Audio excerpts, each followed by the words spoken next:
Hello दोस्तों। तो आज शुरू करते हैं हमारी कहानी का पार्ट 4। आप किस मृणालिनी की बात कर रही हैं मोम? सचिन ने हैरत भरी नज़रों से देखते हुए सुनीता जी से पूछा। सुनीता जी ने गहरी सांस ली और कुछ क्षण के लिए खामोश हो गई। बताइए ना मोम, सचिन ने फिर से पूछा। बताती हूँ बेटे, ये तेरे जन्म से भी पहले की बात है, जब तुम्हारे पिता मुंबई भी नहीं आए थे और कानपुर शहर के पास अपने गांव में रहते थे। लेकिन माँ, इतनी पुरानी बातों का आज से क्या ताल्लुक? आप पूरी बात बताइए ना प्लीज़, पहेलियाँ मत बुझाइए। ठीक है, मैं शुरू से बताती हूँ। तुम्हारे दादाजी राम शरण सिंघानिया एक गरीब किसान थे। बहुत मुश्किल से उन्होंने तुम्हारे पिता पृथ्वी का पालन पोषण किया था। बहुत मुश्किल से क्यों? क्योंकि तुम्हारी दादी हमेशा बहुत बीमार रहती थी। उनके इलाज के लिए पैसों का इंतजाम खेती करने मात्र से नहीं हो पाता था। इस कारण से जो थोड़ी सी ज़मीन तुम्हारे दादाजी के पास थी, वो धीरे धीरे गांव के जमींदार भानु प्रताप के पास गिरवी चली गई।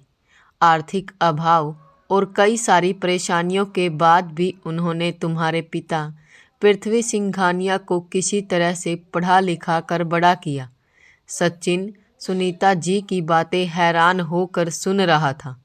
उसके पिता पृथ्वी सिंघानिया का जीवन कभी इतना संघर्षमय था, इस पर सचिन को विश्वास नहीं हो रहा था। क्या डैडी पहले वाकई इतने गरीब थे? हाँ बेटा, तुम्हारे डैडी के बड़े होते होते तुम्हारे दादाजी बूढ़े हो चुके थे।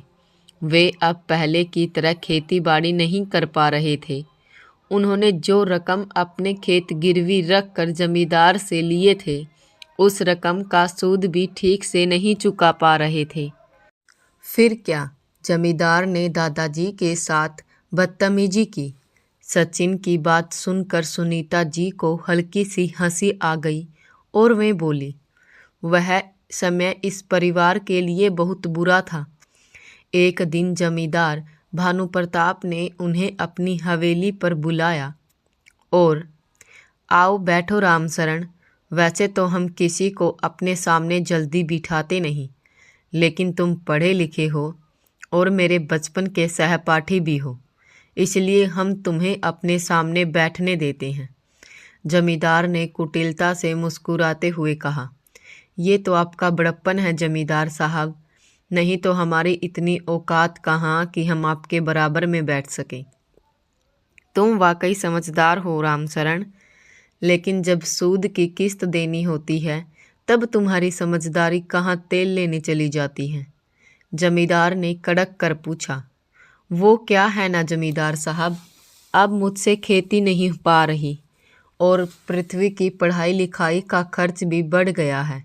वह कहता है कि वह डॉक्टर बनेगा। हम इतने सारे पैसों में कहाँ से लाऊं? वैसे तुम्हारा बेटा पृथ्वी होशियार है, कहीं किसी काम पर क्यों नहीं लगा देते? आप बिल्कुल ठीक कह रहे हैं जमींदार साहब, मैं बहुत दिनों से यही सोच रहा था। आप तो बड़े आदमी हैं, आप किसी से कह कर पृथ्वी को कोई काम दिलवा दें तो मैं हर महीने सूद की रकम सही समय पर आपको दे पाता। रामशरण की बातें सुनकर जमींदार भानु प्रताप की आंखों में चमक भर गई और उसने कहा, हम रामशरण, तुम ऐसा करो, गांव के स्कूल के हेडमास्टर के पास चले जाओ। उनसे कहना मैंने भेजा है। स्कूल में एक टेम्पररी टीचर की ज़रूरत है। हेडमास्टर तुम्हारे लड़के को वो काम दे देगा। भानु प्रताप की बात ने मानो रामशरण को नया जीवन दे दिया था। उन्होंने जमीन पर लेटकर भानु प्रताप को दंडवत प्रणाम किया तो दोस्ती और सहपाठी जैसे शब्दों से रामशरण को संबोधित करने वाला वह दुष्ट भानु प्रताप अपने जूते वाले पैर रामशरण के सर पर रखकर जोर जोर से ठहाका लगाने लगा। इसके बाद पृथ्वी अगले दिन से ही गांव के स्कूल में पढ़ाने जाने लगा। उसको अपना जीवन बेहतर होने की आशा नजर आने लगी थी।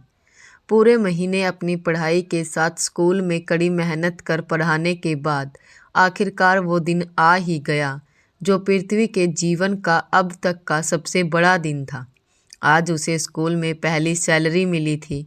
स्कूल ख़त्म होने के बाद अपने मन में कई तरह के सपने बुनता हुआ पृथ्वी अपने घर लौट रहा था। मैं सबसे पहले तो इन पैसों से मंदिर में प्रसाद चढ़ाऊंगा, फिर अम्मा के लिए एक साड़ी और बाबूजी के लिए नए जूते खरीदूंगा। बाबूजी बेचारे वही पुराने जूते सिलवा सिलवा कर वर्षों से पहन रहे हैं। तभी ख्यालों में मगन पृथ्वी को किसी ने पीछे से आवाज़ दी, अरे ओ पृथ्वी बाबू। पृथ्वी ने पलट कर देखा तो जमींदार भानु प्रताप के दो लठैत दद्दा और लन्नन उसकी ओर तेजी कदमों से चले आ रहे थे। पास आते ही दद्दा ने जोर से एक धोल पृथ्वी के कंधे पर मारते हुए कहा, का पृथ्वी बाबू, बहुत तेजी से स्कूल से निकल गए, क्या बात है? अरे दद्दा भैया, ये देखो मुझे आज हमारी पहली सैलरी मिली है। मैं पहले मंदिर जा रहा हूँ, फिर घर के लिए बहुत सारे सामान खरीदने हैं। पृथ्वी ने अपने कुर्ते की जेब से अपनी सैलरी निकाल कर उसे दिखाते हुए कहा। दद्दा ने गिद्ध की तरह पृथ्वी के हाथ से उस नोटों के बंडल को झपट लिया। इसको इधर लाओ पृथ्वी बाबू। अरे ये क्या कर रहे हो दद्दा भैया? हम कुछ नहीं कर रहे, जमींदार साहब ने कहा है कि तुम्हारी पूरी सैलरी तुम्हारे पिता ने जो कर्ज लिया है उस कर्ज के सूद के तौर पर जमा होगी और तुम्हारी ये सैलरी अगले महीने से स्कूल से सीधे जमींदार साहब के पास जाएगी। दद्दा की बात सुनकर पृथ्वी के पैरों के नीचे की जमीन सरक गई। उसका मन रोने को होने लगा। उसने गिड़गिड़ाते हुए कहा, ऐसा मत करो दद्दा भैया, माँ बाबूजी के लिए कपड़े जूते ले जाने हैं, रसोई में अनाज का एक दाना तक नहीं है। जो भी खेती का अनाज था वो तो लगान के नाम पर तुम ले गए, अब हमारे पास बचा ही क्या है? मेरी सैलरी छोड़ दो। देखो पृथ्वी, जमींदार साहब से पंगा मत लो और चुपचाप उनके पैसे और लगान टाइम पर चुकाते रहो, नहीं तो समझ लो तुम्हारे साथ हमें कुछ गलत करना पड़ेगा। चलो लल्लन। दद्दा भैया ऐसे मत करो, हमारे पास पैसे दे दो प्लीज़। पृथ्वी हाथ पैर जोड़ता रह गया, लेकिन उन दोनों ने उसकी फरियाद नहीं सुनी। वह मुँह लटकाए अपने घर वापस आ गया। उसने अपने पिता रामशरण को सारी बात बताई और फूट फूट कर रो पड़ा। रामशरण भारी मन से उसे सांत्वना देते हुए बोले, चुप हो जा बेटा, मैं जमींदार साहब से बात करता हूँ। वे मेरे बचपन के सहपाठी हैं, उनके सामने मैं हाथ पांव जोड़ूंगा तो वे मेरी बात जरूर मान लेंगे। अपने सिसकते बेटे को वहीं छोड़कर रामशरण भानु प्रताप के पास गए और सीधा उनके पैरों पर गिर पड़े। रामशरण को अपने पैरों पर पड़ा हुआ देख भानु प्रताप जमींदार ने कुटिलता से मुस्कुराते हुए कहा, अरे रामशरण, उठ और बैठ मेरे साथ। मालिक, मेरा लड़का पृथ्वी बहुत उदास है। यह सुनते ही भानु प्रताप ने जोर का ठहाका लगाते हुए कहा, मालिक, आज मुझे जमींदार साहब से मालिक कैसे बोलने लगे रामशरण? वह तो मालिक ही है मालिक। चलो समय रहते तुम्हें समझदारी आ गई तो यह अच्छी बात है। वैसे तुम्हारा लड़का किस बात पर उदास है? भानु प्रताप ने अनजान बनने का नाटक करते हुए कहा, मालिक, पृथ्वी की सैलरी, उसकी सैलरी वापस चाहिए तो ऐसा करो, अपने घर के कागजात हमारे पास पहुंचा दो और उसकी सैलरी ले जाओ। जमींदार ने एकाएक कड़कते हुए कहा। भानु प्रताप की ऐसी बात सुनकर रामशरण के होशो हवास उड़ गए। उन्होंने सपने में भी नहीं सोचा था कि उनके बचपन का दोस्त भानु प्रताप उनके साथ ऐसा छल करेगा। मरता क्या न करता। रामशरण हाथ जोड़कर कांपते हुए जमींदार के पैरों के पास बैठ गए और बोले, अब आप ही उपाय बताइए मालिक, हम क्या करें? पृथ्वी की थोड़ी सी सैलरी जो आप कागजात के बदले देंगे, उससे तो केवल आपके लिए कर्ज का सूद ही चुका पाएंगे। पृथ्वी को आगे पढ़ाना भी है, बाकी पैसे कहाँ से आएंगे। यह सुनते ही जमींदार की आंखों में शैतानी चमक तैर गई और उसने कहा, तुम्हारी हर समस्या का समाधान हो जाएगा, बस तुम्हें मेरी एक शर्त माननी पड़ेगी। शर्त? कैसी शर्त? शर्त की बात सुनकर रामशरण के मन में कई तरह की शंकाएं जन्म लेने लगी। वो इस बात को अच्छी तरह जानते थे कि भानु प्रताप की नज़र रामशरण की पुश्तैनी जमीन के बाद अब उनके घर पर थी। क्या शर्त होगी मालिक? डरते डरते रामशरण ने पूछा। देखो रामशरण, तुम हमारी बिरादरी के हो और हमारे बचपन के दोस्त हो, इसलिए हम भी तुम्हारा भला ही चाहते हैं। तुम अपने बेटे पृथ्वी को कहो कि हमारी बेटी मृणालिनी को ट्यूशन पढ़ाए। उसके बदले तुमने जो कर्ज लिया है उसके सूद की रकम मैं माफ़ कर दूंगा। और हाँ, एक बात और, तुम पृथ्वी को अच्छे से समझा देना कि हम और हमारा परिवार इस गांव के मालिक हैं। पृथ्वी हमारी बेटी को पढ़ाएगा ज़रूर, लेकिन उसके साथ मालकिन वाला सलूक करेगा और औकात में रहेगा। ठीक है मालिक, मैं उसको समझा दूंगा। उसकी नज़र नहीं उठेगी आप लोगों के सामने। ठीक है, अगले महीने से वो अपनी सैलरी घर ले जाए, हमें कोई दिक्कत नहीं। सुनकर रामशरण के चेहरे पर बड़ी सी मुस्कुराहट फैल गई। भानु प्रताप ने जब शरत की बात की थी तो उसके बारे में सोचकर ही वे बहुत डरे हुए थे। उन्होंने भानु प्रताप को प्रणाम करते हुए कहा, मालिक, आपने तो हमें पुनर्जीवन दे दिया। आप धन्य हैं मालिक। ठीक है, आज शाम से ही पृथ्वी को हमारी हवेली पर भेज देना। जी मालिक। और जैसा वादा रामशरण ने किया था, उसी शाम से पृथ्वी जमींदार की हवेली पर मृणालिनी को पढ़ाने जाने लगा। भानु प्रताप ने हवेली के अलग थलग कमरे में अपना पुस्तकालय बना रखा था, जिसमें अनेकों पुस्तकें थीं, लेकिन कोई पढ़ने वाला नहीं था। पृथ्वी को उसी पुस्तकालय में बैठकर इंतजार करने को कहा गया। थोड़ी ही देर में मृणालिनी वहां आ गई। उसकी खूबसूरती देखकर पृथ्वी ठगा सा रह गया। इतना सुंदर लड़की उसने अपने जीवन में कभी नहीं देखी थी। लंबा छरहरा कद, गोरा गुलाबी रंग, कमर तक झूलते काले बाल, बड़ी बड़ी चंचल आंखें और तरासे हुए नैन नक्श। मास्टर बाबू, मास्टर बाबू, मृणालिनी ने 4-5 बार जोर जोर से पृथ्वी को पुकारा। तब जाकर पृथ्वी मृणालिनी के सम्मोहन से बाहर निकल पाया था। जी मृणालिनी जी, तुम मुझे पढ़ाओगे? शौक नज़रों से घूरते हुए मृणालिनी ने पूछा। जी मृणालिनी जी, मैं ही आपको पढ़ाऊँगा। मुझे मेरे नाम से नहीं, छोटी मालकिन कह के बुलाओ। जी छोटी मालकिन। मास्टर बाबू, कान खोल कर सुन लो। आज तक बहुत से टीचर आए, लेकिन कोई मुझे पढ़ा नहीं पाया और सारे काम छोड़कर चले गए। तुम अगर यहाँ टिकना चाहते हो तो मैं जैसा कहती हूँ वैसा करो, नहीं तो मैं पिताजी से बोल दूँगी कि तुमने मेरे साथ बदतमीजी की है। अरे नहीं नहीं छोटी मालकिन, आप जैसा कहेंगी मैं वैसा ही करूँगा। समझदार लगते हो। मृणालिनी ने दरवाजे को बंद करके उसकी कील लगा दी। पृथ्वी का दिल जोर जोर से धड़कने लगा। छोटी मालकिन, ये क्या कर रही हैं आप? अपना मुंह बंद रखो। मैं कहीं नहीं जा रही हूँ। जब मैं वापस नहीं आ जाती, तुम भूल कर भी यह दरवाज़ा मत खोलना। अगर कोई दरवाजे को खटखटाए तो कह देना कि मैं पढ़ाई कर रही हूँ। जी ठीक है छोटी मालकिन। मृणालिनी को बढ़ने के बदले उसे ये सब करना होगा। पृथ्वी ने ऐसा सोचा भी नहीं था। उसे यह सब करते हुए बहुत डर लग रहा था। वो बुरी तरह से जमींदार और उसकी बेटी के बुने जाल में फंस चुका था। उसके पास मृणालिनी की बात मानने के अलावा कोई चारा भी नहीं रह गया था। मृणालिनी कमरे की एक खिड़की में लगी सलाखों को एक एक करके हटाने लगी।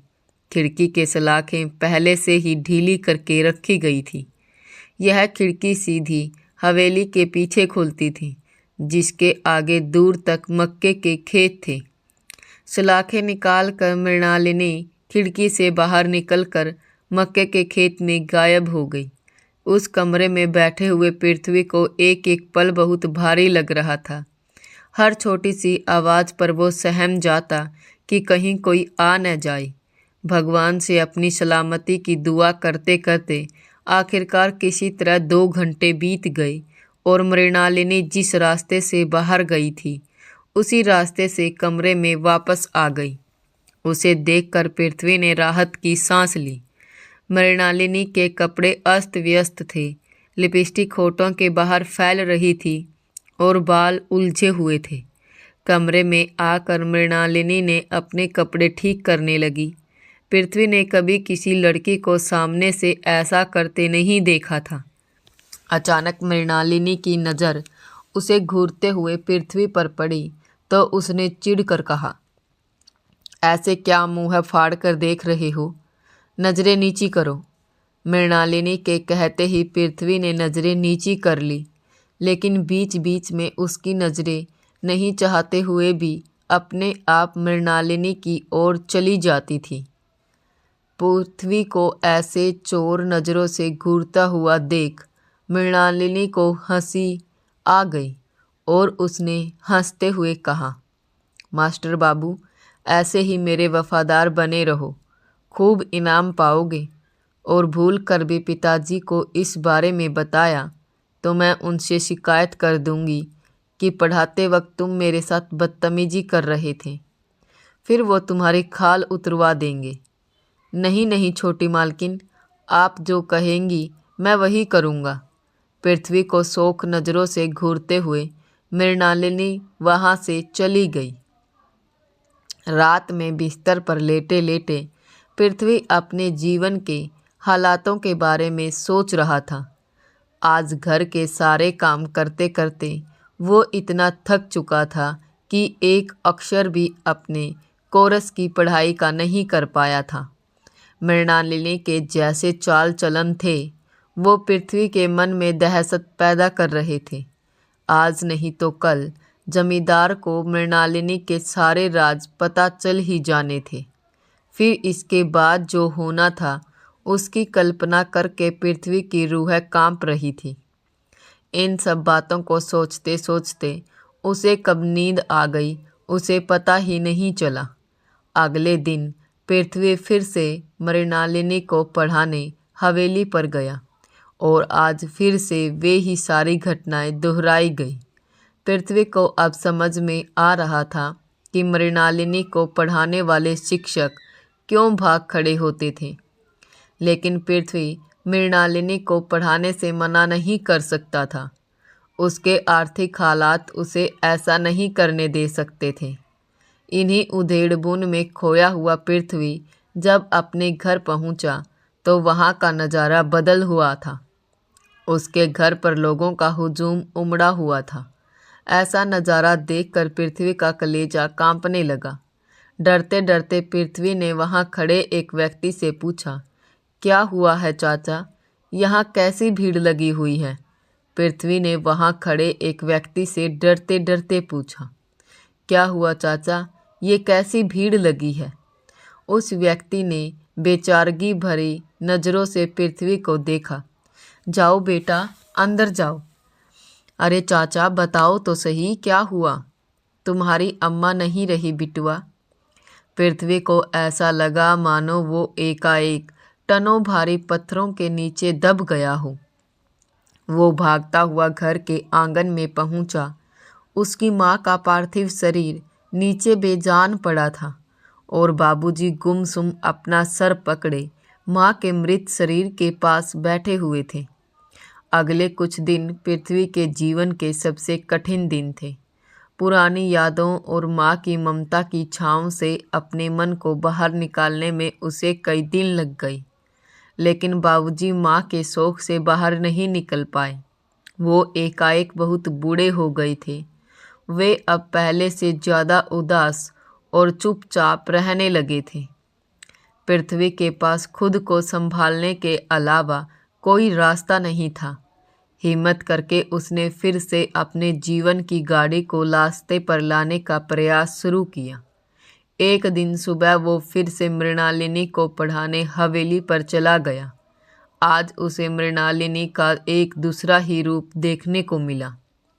उसके हवेली पर पहुंचते ही मृणालिनी पुस्तकों वाले कमरे में दनदनाते हुए आई और आते ही उसने पृथ्वी का कॉलर पकड़ लिया और गुस्से से दांत पीसते हुए बोली, कुत्ते कमीने, तू इतने दिनों से अपनी अम्मा का रोना रो रहा था और मैं एक दिन भी इस कैद से बाहर नहीं निकल सकी। आज के बाद दोबारा ऐसा करेगा तो तेरी खाल उतरवा कर उसमें भूसा भरवा दूंगी, समझा? पृथ्वी ने सर झुकाकर धीरे से कहा, जी छोटे मालकिन, आज के बाद दोबारा ऐसा नहीं होगा।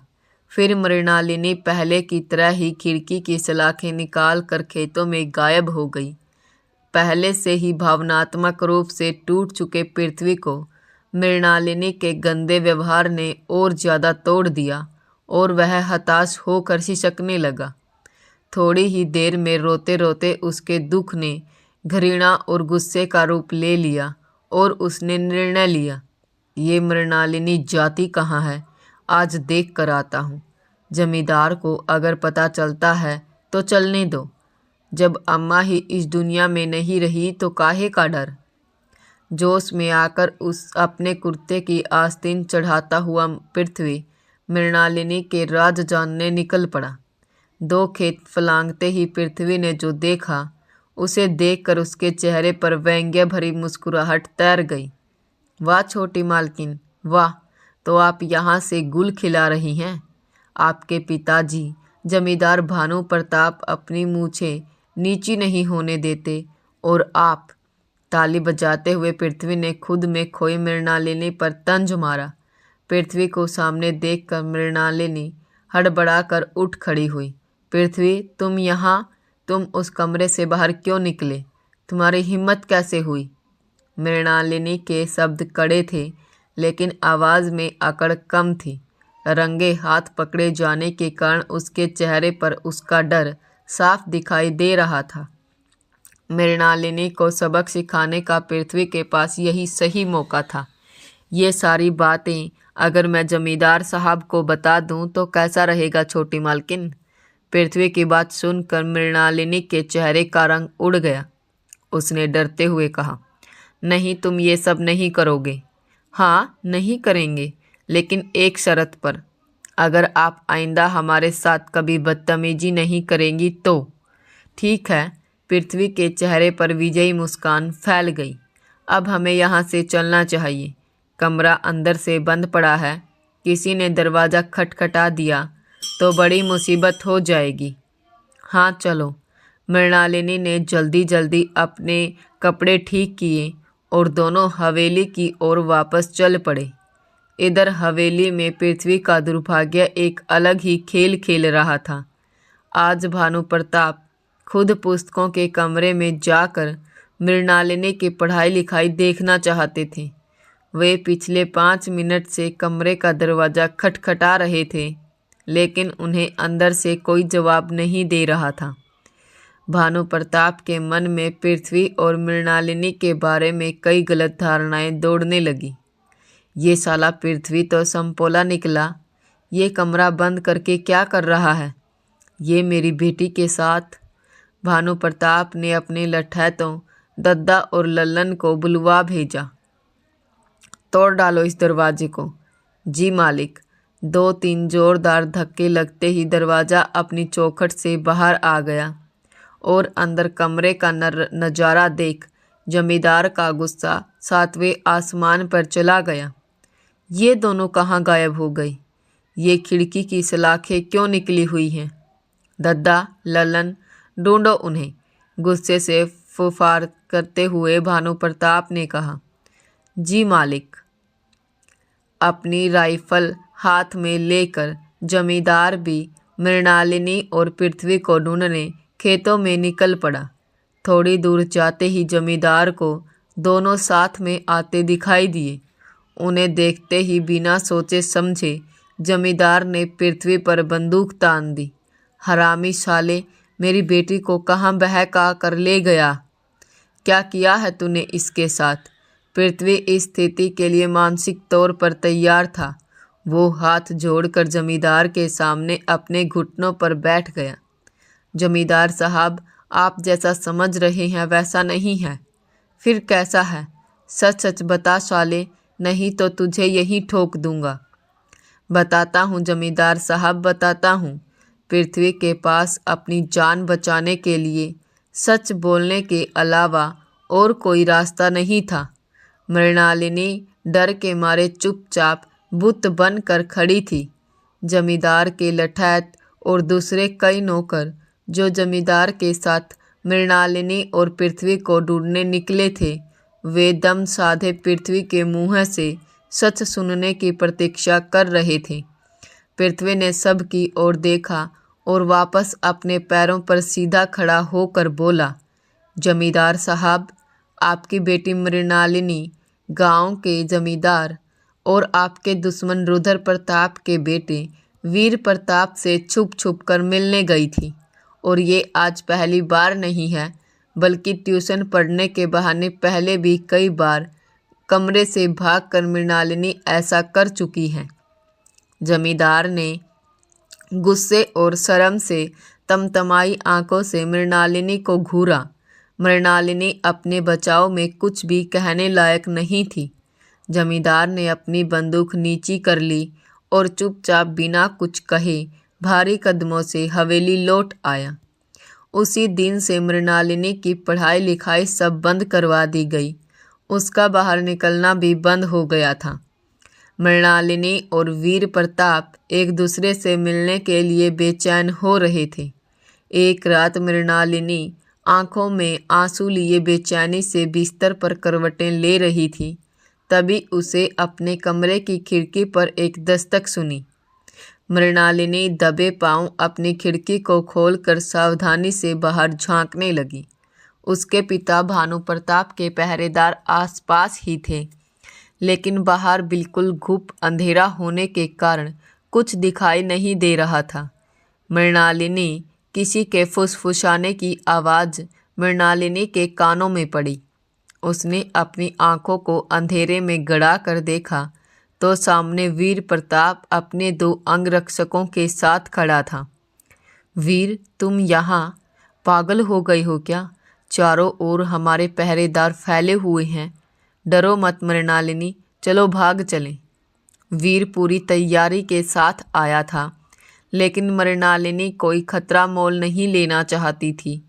नहीं, हम ऐसे पकड़े जाएंगे। वीर थोड़ी देर कुछ सोचता रहा। अच्छा सुनो, मेरे पास एक योजना है, अपने कान इधर लाओ। क्या? तो दोस्तों, ये थी हमारी कहानी का आज का पार्ट। वीडियो अच्छी लगी हो तो लाइक कर दीजिए और हमारे चैनल को सब्सक्राइब